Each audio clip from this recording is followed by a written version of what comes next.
Session 3 is focused on what is the future of TikTok for youth engagements. Dr. Emily van den Nagel is going to be leading a discussion with Talia Olitia, as well as Audie Randa. And once again, we do send our apologies from Nick Ritchie, who is unable to join us due to a personal circumstance. So without further ado, over to you, Emily. Thank you, Crystal. Welcome to the final session for today. What is the future of TikTok for youth engagements? I'm your moderator, Emily van den Nagel, and I just want to thank our organisers, Crystal, Bondi and Andy, for this insightful event that has responded so well to our current moment. We have two panelists for you today who are going to share their expertise and their work about TikTok. Firstly, Talia Olitia is a radio presenter, producer and reporter currently working on ABC Radio Australia's Pacific Beat program. Before that, she worked at ABC Sydney and ABC Hobart. She was recently awarded Results Australia's Media Leader Award for 2020, which delightfully means that she can now be introduced as an award-winning journalist. Audie Randa is a Gush Cloud talent agency, Indonesia's country director. He implements management process and takes responsibility of profit, revenue, cash, and quality targets. He also oversees talent and music units and provides insights and inputs on how Gush Cloud can scale its presence in Indonesia. Welcome to Talia and Audie. This session is designed to get us thinking about the future for TikTok, but we'll begin in the present with how Talia and Audie are working with TikTok right now. Our panelists are going to speak for about 30-35 minutes, and there will be time at the end for audience questions. So I encourage you, as you're listening, pop a question in the chat box. There's that Q&A box on your screen that you can type questions into at any time. Please note down anything that you would like Talia and Audie to respond to or to talk more about. So to kick off from our two panelists, can you please tell us about your experiences with TikTok? What do you mainly use TikTok for in your field? How about we start with Talia? Yeah. Talia, okay, sorry. Always love a bit of a direction. So as a journalist and as a person, it's two very different things I sometimes find. So I tried to attempt to use TikTok. I started a TikTok for my pug. And then I realized TikTok's For You page was taking too much of my time and I was just going down rabbit holes. And I tried to do I'm not using TikTok, it's taking too much of my time. But then I'm also a journalist, and TikTok is a great place for content and a place for talent as well. And so what I would find, even though like in that time where I was like, I'm getting rid of the app on my phone, I'm like moving away from it, what I would find is that people, TikToks were then gravitating to Twitter, where a lot of journalists and academics are. And so you were constantly kind of just being sucked into understanding what's happening on TikTok. And as a journalist, it became a place where we were doing a lot of explainers as to why this thing is trending on TikTok right now, but also a lot of like accountability interviews as well, going, this thing is trending on TikTok, so what does it mean? What could it mean for other things as well? And, you know, as a platform, I find it really, really interesting because, you know, obviously today's talk is all about TikTok and youth cultures, and particularly at the Australian Broadcasting Corporation, or the ABC, where I'm at, and in particular in radio, we don't really attract young audiences as well as we can. And so social media is a place that, you know, is both this like this odyssey place where young people are, but it's like, you know, older minds sometimes trying to understand what they're doing, why something is popular and what's going off. But what I think was particularly interesting this year was the Facebook ban of news in Australia, where it meant, like, you know, places like us, we couldn't do our stories and post them on Facebook.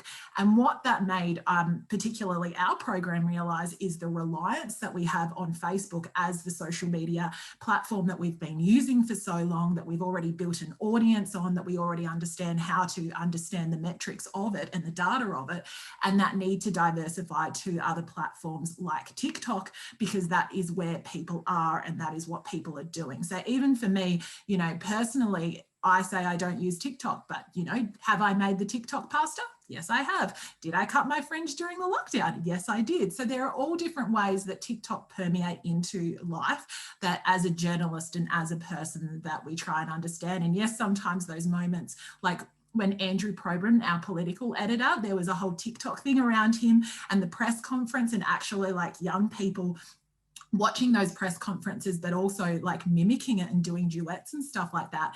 It does show that there is an engagement in politics and into, you know, topics or conversations that sometimes people think that young people don't care about. TikTok very actively proves that there are a lot of young people out there that care. It's just a case of us better understanding the platform. Thank you, Talia. Odi, what about you? What can you talk to us about how you manage people who use TikTok in your work? Okay, but before that, I would like to apologize if my connection is a bit choppy. Yeah, but let me try my best. So I think related to TikTok and related to Emily's question about how we manage people on TikTok, I would like to start that TikTok only recently have their boom, their rise of popularity in the past 2 years. I think 3 years, 2018, especially in Indonesia, because TikTok originally launched in after China. They went to Southeast Asia to explore the audience here because it's the nearest to them, and the kind of the culture is kind of similar Eastern culture with the country of origin, which is Thailand, China. Um, Back in 2018, I'm helping TikTok launch in Indonesia. So we try to the first strategy is actually to onboard people from Instagram, from YouTube, other content creators onto TikTok, so that they can create or increase the user base in Indonesia. But then they realize that paying influencers to move from their original content platform to TikTok is not so effective, was not so effective because these people already have their popularity in their respective platform. So if I'm a big YouTuber, I'm already big on YouTube. Why should I move and tread this new ground on TikTok, right? I already make so much money from my AdSense, etc., etc. So they found the strategy as not so effective. So they changed the strategy we changed the strategy into um, having normal people, um, having normal people who aspires to be content creator, but because of a lot of algorithm limitation, cannot make it big on the existing social media like YouTube and Instagram. So they make good content, they create good content, but they cannot get the popularity somehow. So we try to get these people, this underground underdog people, and into TikTok, and we boost them. We give them the push to get the numbers that they need. So one interesting thing about these people are most of them, 90% of them are youth, young people. So we found that these young people is looking for a place to express themselves, looking for a place to uh, rebrand themselves, to show a different part of themselves. So I'd love to think that TikTok is a show of hyperrealism. It is a place where people can be more than they are. That's why with the filters, with the masks and everything, the sounds, the video shows that we are actually more than we are, more beautiful, handsome, smarter, faster, etc., etc. So those hyperrealism makes the youth who um, who is in the phase of finding themselves and making themselves like look better, because like back then when we are young we're trying to make ourselves look better, right, to get girls, boys and stuff, right? So that kind of effect is something that TikTok actually gives to this youth. So in the context of youth engagement, actually have that element that makes it so interesting, so appealing to the youth in Southeast Asia especially. So nowadays we actually move on from onboarding people to TikTok to managing people that is already on TikTok. So those 2 years ago, those people who migrated to TikTok, we manage these people. We try to make their content better. We try to make their content more responsible. We try to make them at least create better content day by day. Thank you. A really great perspective too from now that we've heard from a TikTok creator to sort of look at that other side and see how people might be managed through that platform and coached. And as you're suggesting, Audie, brought to TikTok in the first instance, but now as the platform gains in popularity, Crystal referred to it as mainstream earlier, trying to manage their content and improve it over time. I wonder, because it seems like for both of you, you've witnessed that kind of mainstreaming process, and you both talk about TikTok to people who don't always know much about it. I'm wondering if you see any common misconceptions about the platform. What do you think a lot of people don't know about TikTok?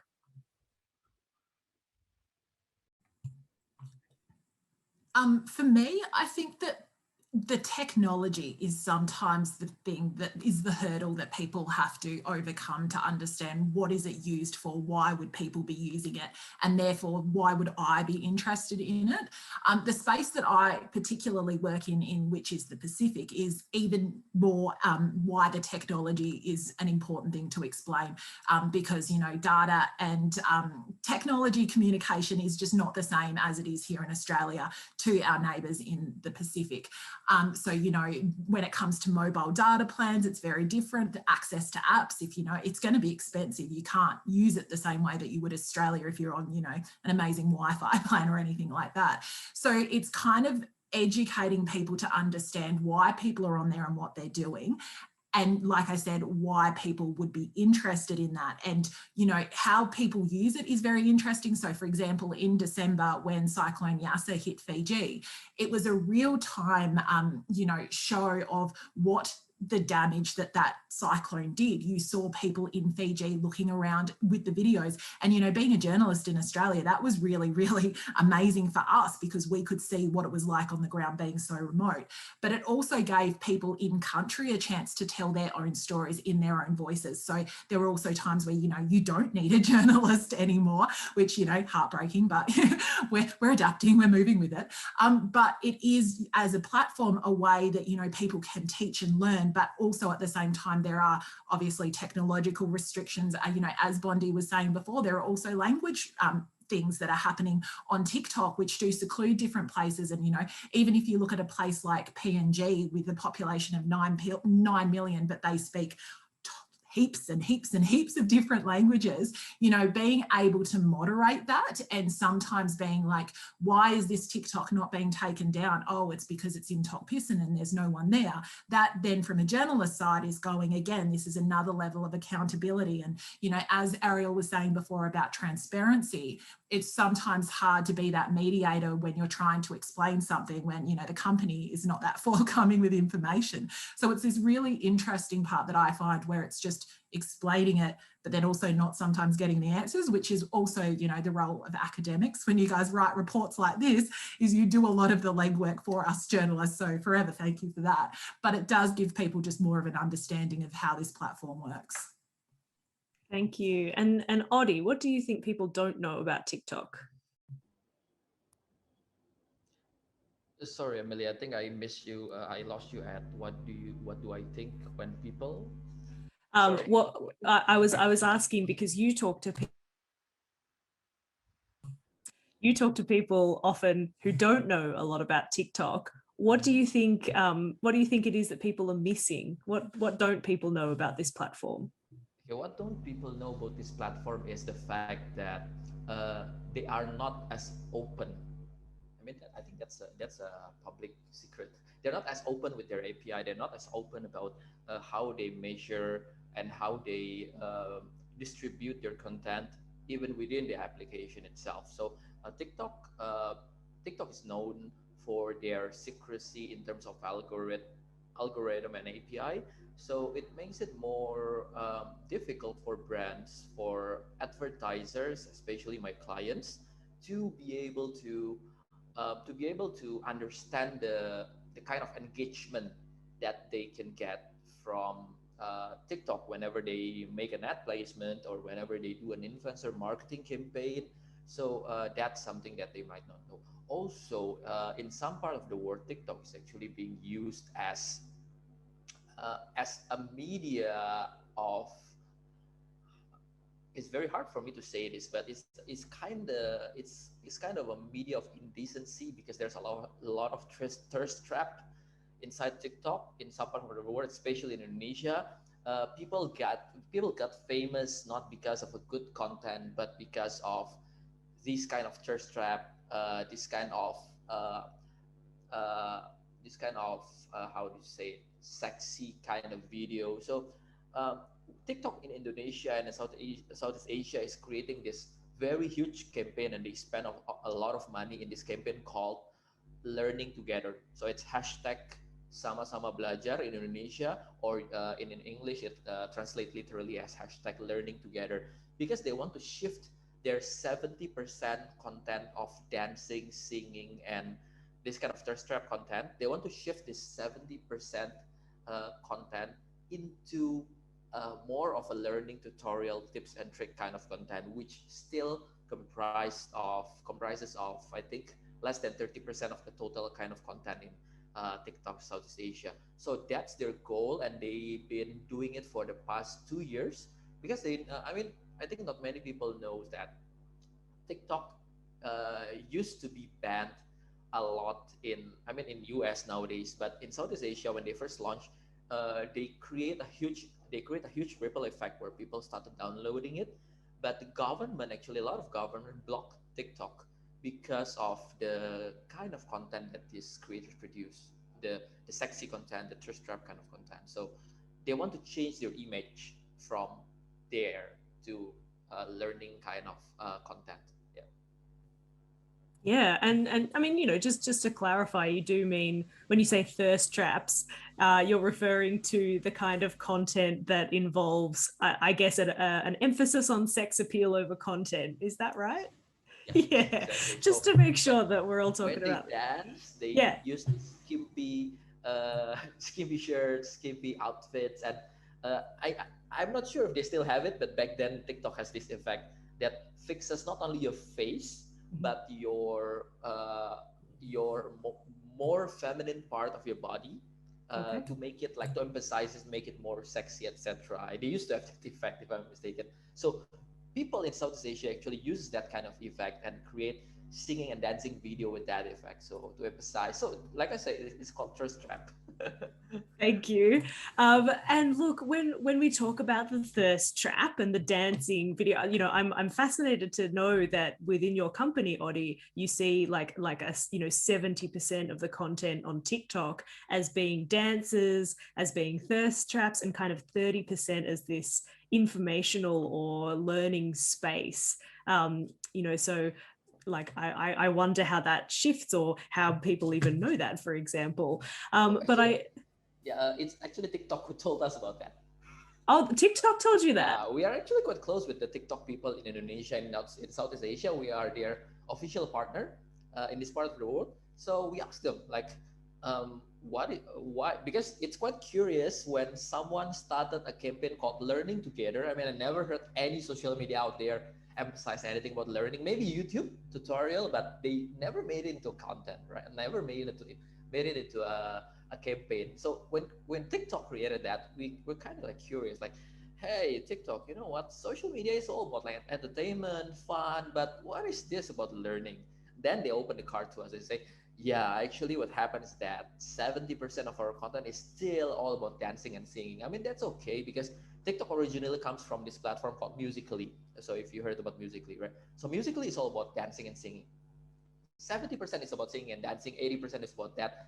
And to be honest, we cannot say this to anyone, but to be honest, most of this is actually quiet, the kind of content that we want to avoid, because they already got blocked and banned by the government once because of this kind of content.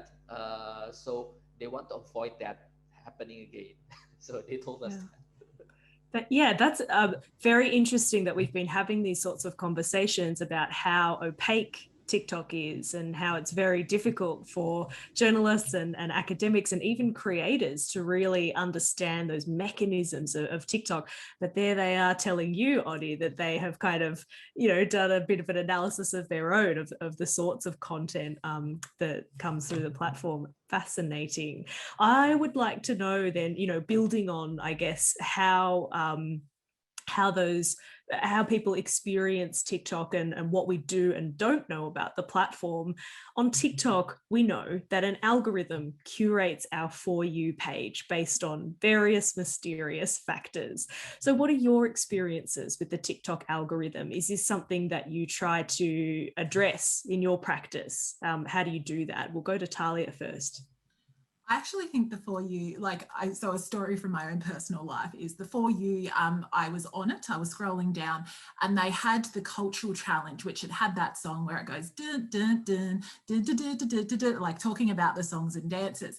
It was so catchy. I watched so many videos of people proudly expressing their culture through that song and didn't honestly think anything else about it until I realized that, there was a content story for me as a journalist, because the person who originally created that song was a New Zealander, a Samoan as well, who created it on YouTube and moved over to TikTok. And then it became really, really popular, involved in those dances. Then Jason Derulo, Hollywood artist, sampled the song. It became the song Savage Love. And when I was interviewing Josh 685 or Josh Nanai about that, he was saying that, Jason Derulo actually used it without his permission, and it was all his fans in the comments who were going, this is actually Josh 685's song. I hope you're giving him, giving him credit, giving him the money. And when I interviewed Josh, he was just like, yep, we got some lawyers involved, and it was a very quick, like him growing up to go like, how do I claim what is originally mine?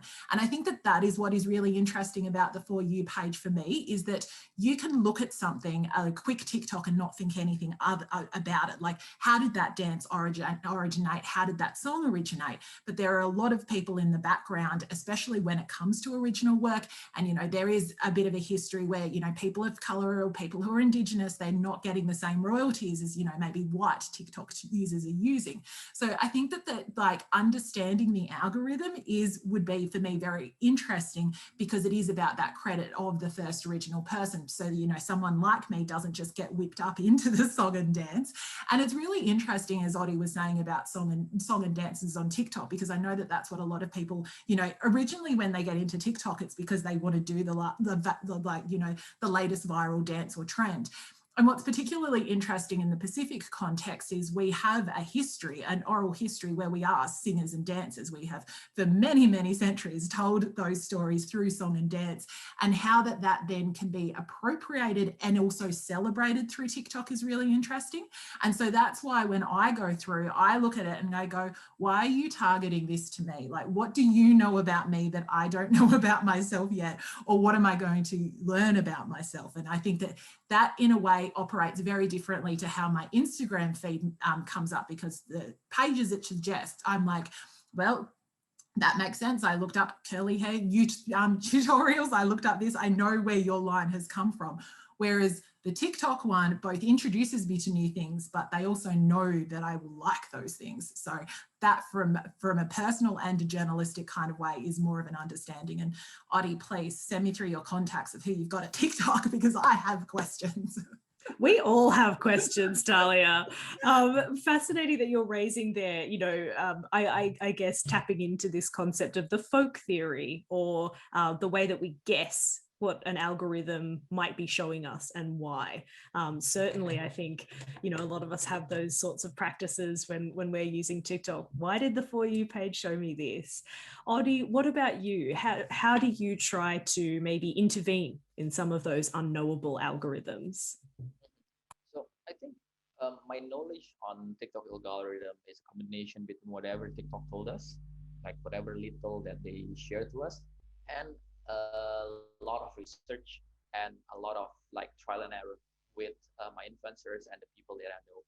So based on based on the information that I know, I think um, the way TikTok shows us and curate the For You page is something that is very personalized to each person. Of course, they put in a lot of like viral content there, but I think the key to For You page is really whatever content that we engage so much and we watch so much. So TikTok has two kinds of major TikTok has two kinds of major indicator of whether a video is interesting or not to a person, and one minor indicator. So based on these three indicators, this is actually something official from TikTok, right? So based on these three indicators, they control the kind of video that people see on their For You page.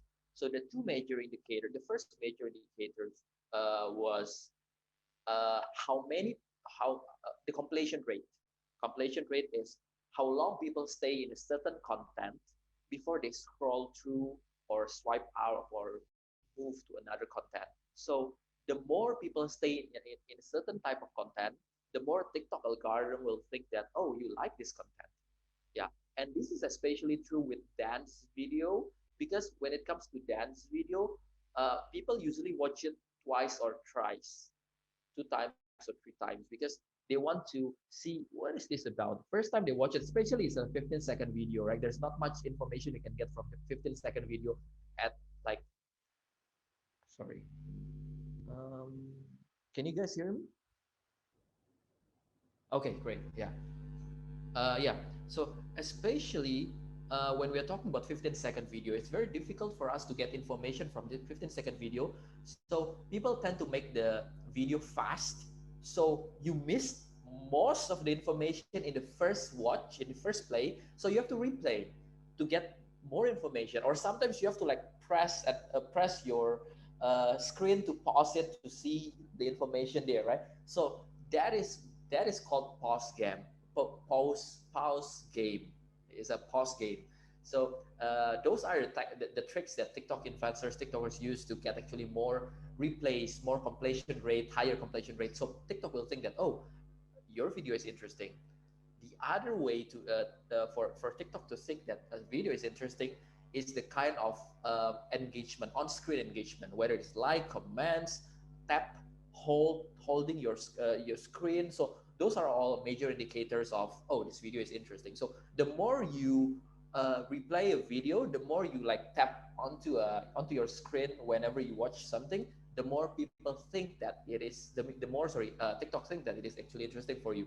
Of course, there were like minor indicators like your language of choices, your location, etc. But that's minor actually. So knowing all of this, right? This is just the basic. Then we have a lot of other like theory and a lot of other like algorithmic theory about the burst exposure, the explosive exposure theory. I mean, I created a class about TikTok and I spent like 1 hour to 2 hour teaching influencers and brands about how TikTok algorithm works. So I can tell you a lot about this, but in because we have duration to adhere here, I think the way I and we used it in Indonesia is that we are trying our best to educate our influencer how to create better content by working together with TikTok algorithm, by tricking our way, by making our way through the algorithm and try to get ourselves updated through it. So I think algorithm can be our enemy,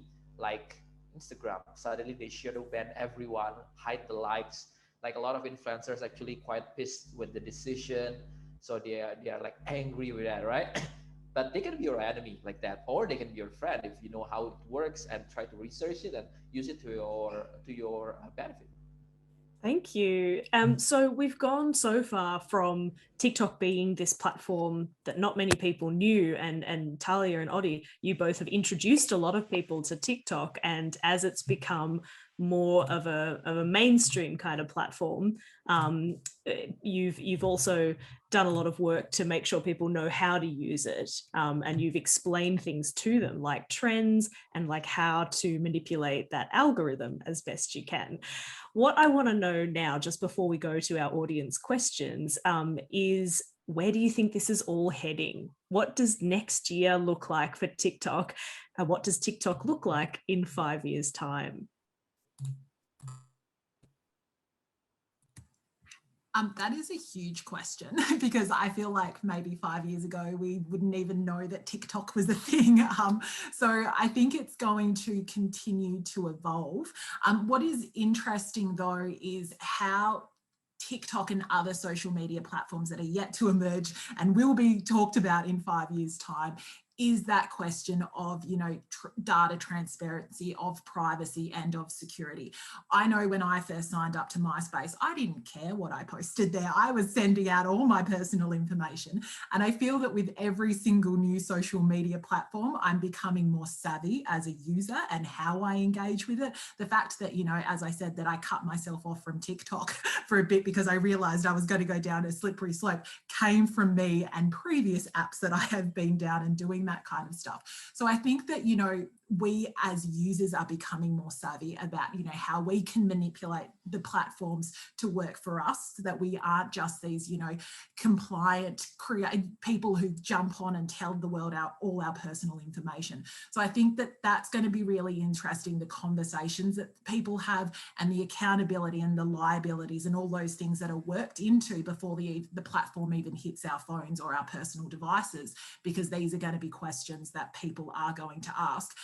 From a media organisational point of view, I think it's going to be really interesting to how that content is increasingly combined into the work of traditional media news and stuff like that, because, like I said, a lot of those examples do already support the work that we do. So just, from a, ABC kind of thing, will we have a TikTok journalist whose whole job is to do particularly TikTok stuff, like as we've seen the Washington Post, Dave Jorgensen is really good at TikTok on the Washington Post, but I feel that other media organisations aren't where that is. So getting that tone right is, I think, going to be really interesting. So there's going to be lots of questions. I can't wait to see what happens and, the trend, the dances, everything that we're going to engage in, but it is going to, I feel that more questions are going to be asked as it develops and as it goes forward, and there will be a need for more transparency, which is obviously what people want.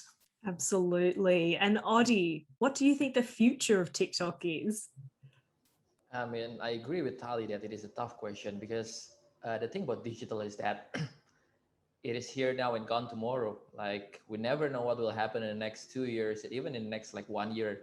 There might be we never know. I mean, before TikTok launch, right? We always think that YouTube and Instagram, Facebook will be here to stay. They'll be like where our Gen Z youth people will come and flock, replacing the older ones, right? We always think that way, but then suddenly TikTok came in as strong as a storm, and it like changed the whole game, changed the whole social media game. So, I mean, under the under the prediction, under the assumption that TikTok is here to stay for the next 5 years and no other social media to replace them, I think they will become very big because right now Gen Z, our younger generation, those who are below 17 years old, will be spending a lot of their time on TikTok. And in the next in the next 3 to 5 years, let's say 5 years first. In the next 5 years, these people, this Gen Z will become our new consumer, our new audience.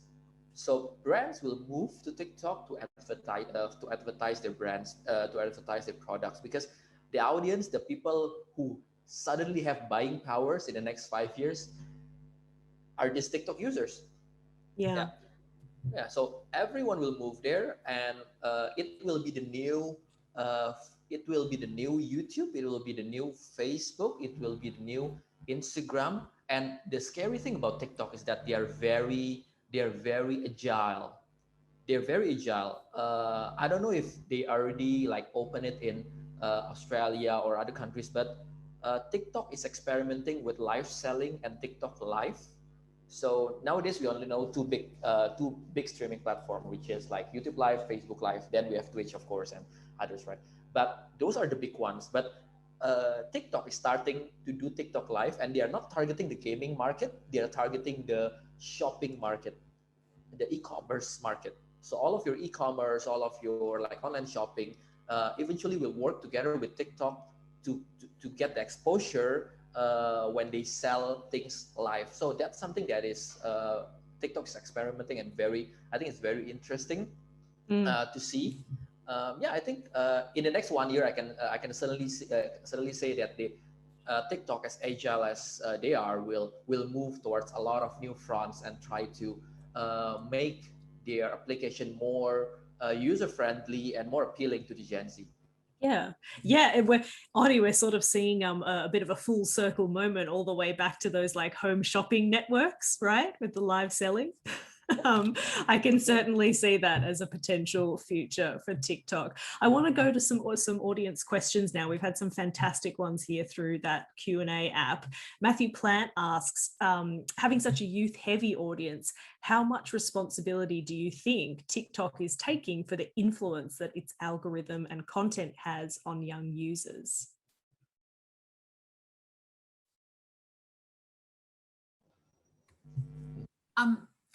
I was like, Ollie, you probably know more with how it is working, but just from a like a journalist, organizational kind of view, I think it's really interesting that maybe TikTok doesn't, like, they are aware that there's a lot of young people on it, but in that sense it's almost become a selling point for the platform, because you will see a lot of governments engage on TikTok with the sole purpose of engaging the youth.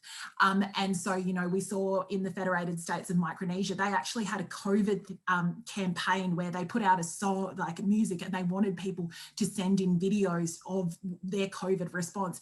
And it was particularly aimed at, you know, getting young people to talking about COVID. So in that sense, I think it's really interesting how governments do use that. But then at what point do we have a duty of care to the young people on there to be going, you know, this is what you're engaging with, this is what people might be seeing. And I think it's also maybe the parents of those kids, if they know what their kids are doing, they're the ones having conversations with them as opposed to TikTok. But I do think it's really interesting to see how that is managed and navigated moving forward, because you do definitely see points where young people particularly could be put in very vulnerable positions by means of being on the platform. Yeah. Adi, did you have anything to add there? Yeah, I think Tali's answer is actually spot on. Not only from perspective of algorithm, but also from the content privacy, transparency kind of limitation and regulations that they created. I think my answer for Matthew's question is, how much responsibility do you think TikTok is taking? The real answer is we don't know, because TikTok is not very open about it. I mean, of course, in the PR they will come to you and say, we are very responsible, we're doing this and that, but the fact doesn't change that they are not really open about their algorithmic changes and the kind of content regulation that they have. What we know currently is that they have this batch of people, a team that actually regulates and filter your content once it hit 1 million views. So anything above 1 million views on TikTok, I think nowadays it becomes like 2 or 3 millions. Anything above a certain threshold of views on TikTok, above millions of views, there will be a certain team that is sitting down in headquarters watching the video and making sure that the video is actually following community guidelines and regulations. So I think that part they are doing it right, but in the future I'm not really sure how their algorithmic change will help with that. But what I know is that their algorithm works, their API, their AI, I mean, works to the point that they works in a way that it will only show you something that you liked. So whatever you engage more, they will show it more. So the real regulator is actually you yourself as the audience, as the people who watch the video. So the real regulator is actually the audience. Thank you. With one more minute before we hand over to Crystal, Adi, I wonder if you could just bring us home by answering one more question just quickly. From Davina, entertainment is important too. Why is there a strategic shift towards learning? Is the platform trying to make itself seem more serious? Oh, wow. Thanks for the question, by the way, Davina, Amelia. I think my thought on this is that Yes, while entertainment is spatial, it is important, and TikTok is all about social entertainment. So TikTok is not TikTok is not a social media, to be honest. TikTok is a social entertainment. Social media is connecting you to people. TikTok doesn't care about connecting you to people, really. They only care about you finding the best content to watch on your FYP for you page and watch it for hours. That's all they care about. They don't care about you connecting to your brothers, you connecting to your friends. I mean, that's all. Facebook and Instagram cares about connection. But TikTok is about social entertainment. But this entertainment actually can become uncontrollable once you don't regulate uh, your content creators. That's why they want to kind of balance. They want to kind of balance the content there by actually making it more not more serious, but more um, acceptable for certain cultures, because Okay. sexiness might be a culture that is quite Western in one side. I mean, it's you guys are very open-minded about it, but us in the Eastern country, right? Sexiness is something that most people cannot really accept in Okay. public. Yeah, so I Yeah. think they want to make it more relevant. Thank you. So acceptability politics is Yes. important here as well. Exactly. Fantastic. I am going to hand you back to Crystal. Thank you so much, Odi. Thank you, Talia. And thank you to all of our audiences for their fantastic questions. Thank you, Emily, Talia, and Audie. This has been such a wonderful session. I'm going to share my screen for my closing slides today, just to bring you all right to the end.